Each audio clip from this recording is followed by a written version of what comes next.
मानहियो जान से छोड़बो नहीं आसान से मरलो पछीन के ले अइबो भगवान से।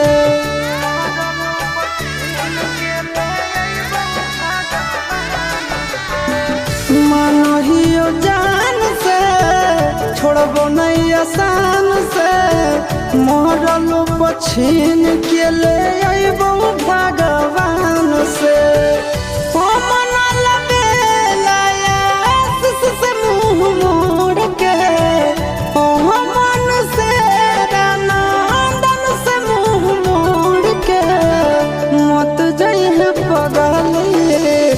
पगला के छोड़ के मत जाइए